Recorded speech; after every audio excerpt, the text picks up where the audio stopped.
Hey you guys, it's Crystal and Linden here from Project 48. What we thought we'd do today is go over some questions and answer some questions. We thought we'd do a fun video to sort of start wrapping up the 2016 year and start heading into next year. Yes, we will. Let's do the questions first. Yeah. So we wrote some questions down earlier that we're going to ask each other so that you can get to know us. The first one is, what was the first quilt you ever made?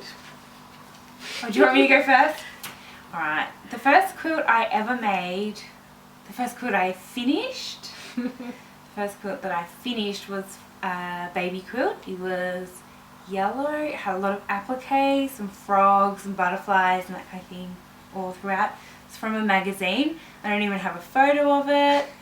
My mum quilted it for me and I gave it away for a baby shower, so I don't even have it anymore.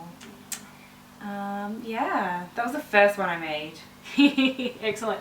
Mine was a baby quilt as well, actually two, which my nieces still have and they've just turned 19. And it was made of lovely poly cotton from Spotlight with really super thick backing. It's delightful. But yeah, they've still got it. Still got it 19 years later. Oh, that's so nice. Yay for baby quilts. Yay for baby quilts. Okay. Solid or print? Both? Yeah. Both for me too. I think they both have their place. I love playing with combinations and a good bit of black and white as well. Yeah. I think solids they've come a long way. I think they used to be really rough and cheap, and a cheap way to like add to your solid collection, whereas now, your prints, and make your quilt go a bit further for a bit cheaper. Yep. But now I think they're definitely way nicer and you could make a whole quilt out of them and it'd be beautiful rather than it being a cheap way to extend your quilt. Yes. Like a seafood extender. Yeah. I remember when I first started, I used to balk at spending the same amount of money on a solid as for the print. And now, you know, Bella and Kona are great. And the others, you know, there's some others out there as well. So, yeah, I agree. A bit of both. Excellent. Our next one. Next one is... Oh, okay. I think I know the answer to this already. Do you like to use one fabric line range in a quilt or mix it up a bit? Oh, well, I think a few years back I liked using one range and I just found it really easy, and I sometimes felt like if I had bought a range that I kind of wanted to keep it all together and I didn't want to introduce other things. But now I don't have any ranges in my stash. I'm just looking over at my stash there. I don't have any ranges and I'm really trying to stick away from that, particularly at the moment. I enjoy using ranges, and certainly my Project 48 quilt this year was all from the same range with just a couple of things added in. But certainly, yeah, the thing of it being very samey is one thing.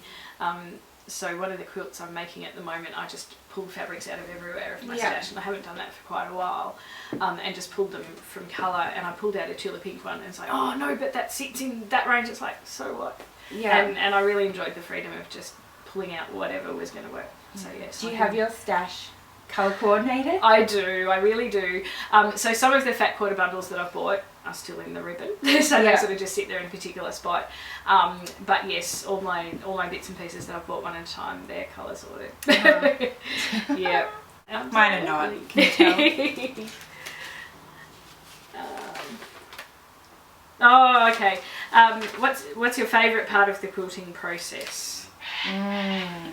Depends on what quilt it is. Yeah, I think there's always a part when you get through the quilt where, I don't know, it's like an ugly stage and you get sick of it.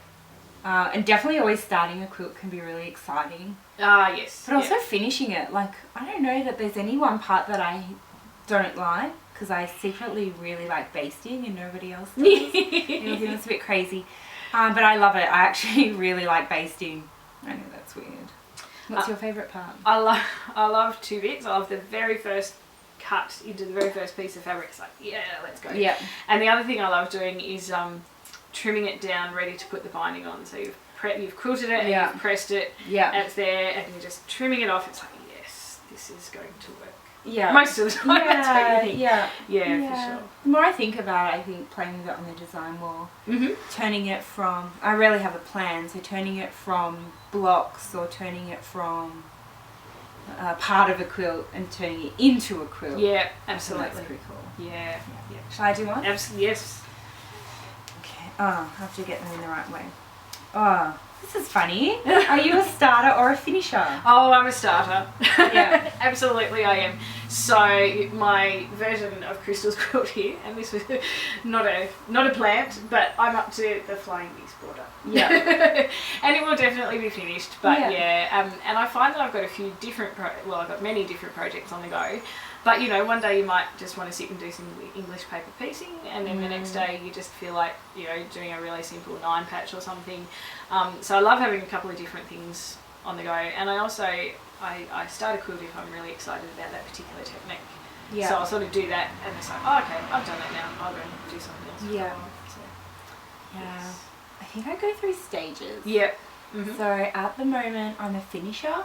I have I can list for you really quickly all my work in progresses. I have the La Pasa, which is basically never going to be finished. Yep. That's my on-the-go hand piecing one that I can sort of take as I need, and I don't plan to finish that in the next 5 years. Yeah. So I'm really comfortable with that being a long-term work in progress. Yeah, definitely. I have my Project48Quilt from 2006. That is still a work in progress, of course. And it will be till the end of the year when it will be finished. And then I have one quilt which I'm quilting at the moment. It's my Indigo Crosses quilt, and that's it. That's very. Isn't that weird? Yes. That's also weird. I've got a whole stack of tops at the moment that need to be quilted, and I need to just sit down and just do it, because it's not, you know, it's not waiting for any particular thing. But there are some quite old ones. Yeah. Sometimes you just need to get them done. Yep. Dear. Okay. This one. Seams. Open or to the side? Controversial. That's right. That's what we like. That's right. We've got the big questions here. Yeah. To the side predominantly, and if I'm doing a very tricky foundation piece, obviously, if there's a real lot of bulk, I'll do it open towards the end, but I'm generally a to the side person. Yeah, to the side, to the dark side where possible. I'm a really lazy quilter. And I admire in other quilters, and I said this to one of my friends from the Modern Quilt Guild the other day. I said, your seams are so straight. How do you even do that? She says, well, I press open and I use my fancy oleo. Oh, yes. You know, iron. Fancy iron. Oh, yes. Oh, that seems like a lot of work. But good for you for making them straight. It's just, yeah. Yes. And you know me, like I don't find matching my points and getting them perfect, I don't feel a great success afterwards. I don't think, oh yes, I got that. I think, oh, for gosh sake, I am so over this stupid getting these points in place. Yeah. It doesn't make me feel satisfied. Yep. Is that the opposite for you? A little bit. I'm certainly settling a bit, and yeah, I do love a good pointy point that matches. But you're right. You just get to that stage, and it's like, oh, really?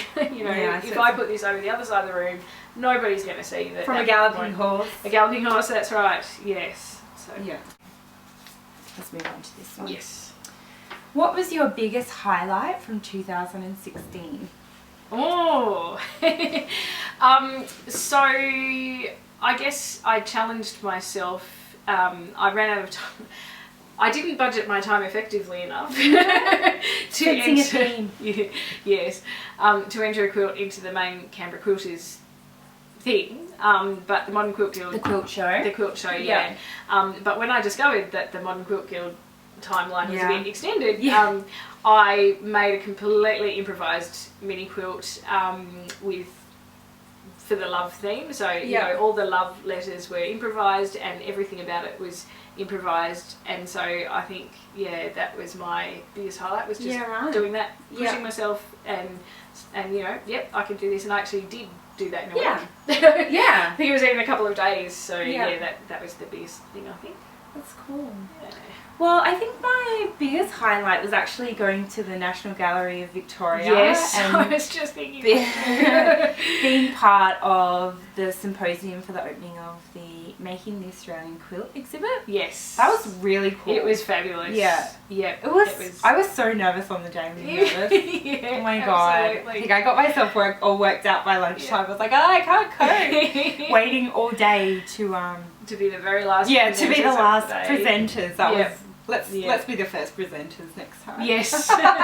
We'll be the keynote speakers. That's right. Yeah, and I found it hard to concentrate on what they were saying because all I was thinking about was what are we going to say, last.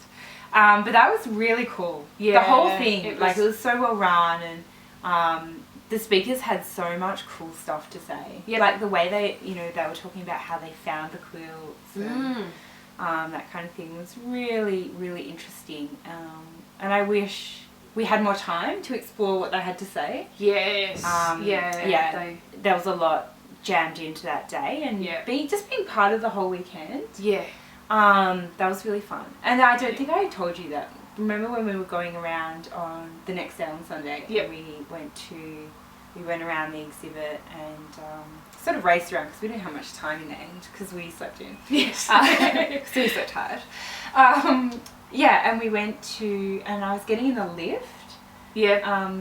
To go down to another floor, and somebody stopped me at the lift and said, "Oh, did you enjoy the exhibit?" And I was like, "Yeah, I did." But I was like, "How did they even know who I am? Yeah. Which exhibit I've been in? Why are they talking to me?" And they said, "Oh, you must have been through it so many times now." And they talked to me like I was this total celebrity. I was like, that's gold. I have no idea what's going on. Yeah. I was like, well, bye. That's right. So they must have been at the symposium as well. So cool. It was pretty cool. To feel like a celebrity for a weekend. Yeah. VIPs. Yeah, that was really cool. Yeah. Yeah. And hanging out in Melbourne, it was so fun. Oh, yes. Yeah, I love going to Melbourne. Yeah. There's so in much. our nice hotel. That's right. Yeah. No and our children. bubbly on entry. Yes. Yeah. That was cool. Yeah, it was a very fun weekend. Okay, so thanks for listening to us ramble on about the questions, and I hope you've learned something new about us, and maybe we've imparted some wisdom. Yeah. Maybe. Actually, it's really a lot of fun. It was. I really enjoyed it. Yeah, it was. We sat down and wrote the questions independent of each other, and it's been good for us to get to know each other better too. Yeah. I think one of the cool things is that Linden and we're quite opposite in so many ways. That's really cool. I think it's fun. So. Yeah, I've certainly learnt a lot from this year, and I'm looking forward to learning a whole stack more next year. Oh yeah, me too. All right, so we'll sign off here, and we'll see you soon. Bye. Have a lovely day.